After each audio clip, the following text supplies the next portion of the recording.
many books, people think that an author, prior to start writing, has the full idea of the book in her or his or her mind. But in my case, it happens that the writing itself is the process through which the story develops. The story plays out. When I begin a book, I don't have a very clear idea about the book. I have some images, some compelling images that I write in order to clear out, to learn what do they mean, to find out what they are all about. And in most cases, the ideas that one has at the beginning, when you find yourself at the outset of the writing, these ideas rarely can tell what will come later. In this case, you may think this is a very long book, and it might come from a very complex plan or idea. The opposite is true. This book began as an idea for a short story. I had finished a long novel. When I started writing this book, I was in this type of moment when you are long past the previous book you've written, but still cannot see ahead. So you are in a state of you're feeling rather lost sometimes. You left your previous work behind, but you cannot see the road that lies ahead. So you are more or less in the dark. And you can get restless because time goes by and you feel like starting to write, but the writing doesn't come. So in my case, I thought that I would like to, since I didn't have an idea for a novel, I thought that I might as well write a short story. And the short story was based on something, the short story was based on something that a lady had told me almost 10 years earlier in Copenhagen. I was on a book tour in the year it was 1992. A group of mine was coming out in Denmark. So I was in Copenhagen and I was at the lunch of my daughter in Danish. And I sat by a lady who told me her story. A lady with red hair, maybe 60 or 70 years old. And she had a funny name, a funny last name.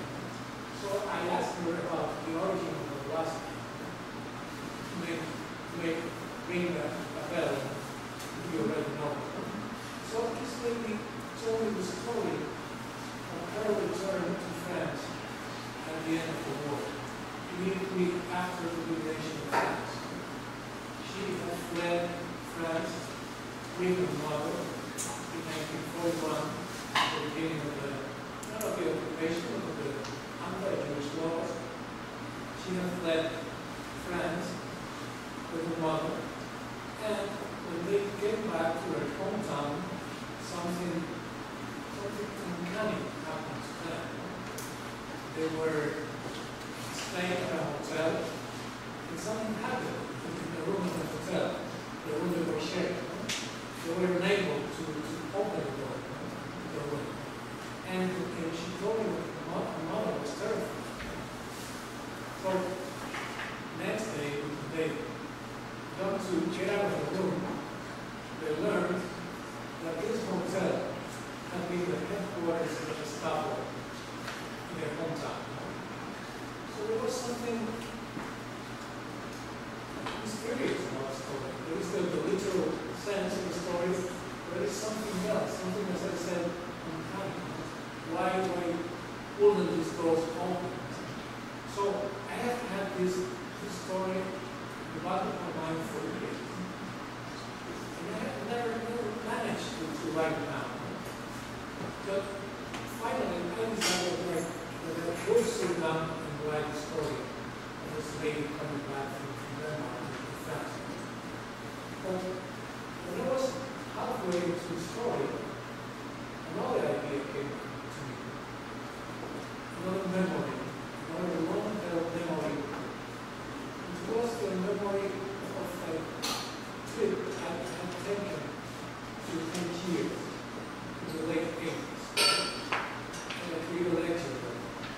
And in Tangier, I had met the man who was in charge of the Spanish Cultural Center. And this man was putting uses there. And after some time, I learned a story about this man. The story of this man, he was on a train. He was traveling on a train in Morocco. And he suffered a lot because he was ashamed of being handicapped, not being able to use his legs. So when he traveled on a train, he covered his legs with the arrangement, with the jacket, with whatever he wore at the time. And he had a man as a woman. And only because he didn't dare to show her that he was handicapped, he let her go. And he thought this woman was the love of his life. So he kept these stories in a store, like in a store in the back of his mind. And they somehow lingered on it for years. And when you sit down to write them, they are laying out themselves between your memory and your unconscious. So I thought, why not write a short story connecting these two events, these two unconnected people. The journey from Denmark to France and the other journey through Morocco. To connect them in a kind of musical scheme. People traveling. And when I thought to bring together these two stories, something snapped in my mind. It was the possibility of writing.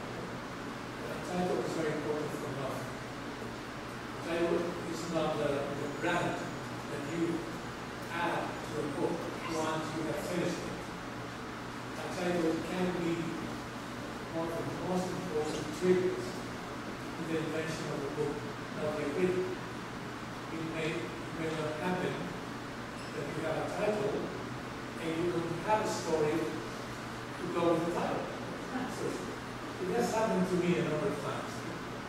So you have a title and you keep it in the store, and over the years, it becomes handy. It's like just picking things up on the floor and keeping them in your basement or wherever, and someday it will come in handy. This is the same story. So this title came to mind, like Flash, Sepharad. Because unconsciously, the link I was working on, the link that was joining the two stories in my mind, was the idea of exile, being lost, having lost your identity, your country, your health, whatever. So I decided to write this story, a short story. So I sat down to write, and halfway through the first story, I realized that it was getting too long to be a single short story. So I said to myself, okay, let's divide it. Let's make it into two different stories. But then something else came along. He said, why not write it first? And so on and so forth. And it's funny because when you are writing a book, it seems that suitable things come your way. And you find out things that otherwise you might not be aware of.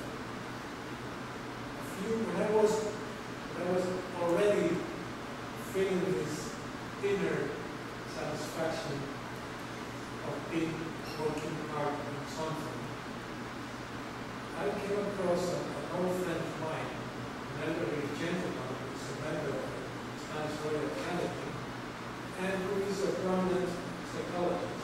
He's a scholar, one of the most important, who was one of the most important scholars in psychology in Spain and in Europe. And we were talking, he was 80 at the time, and he told me almost casually, he told me,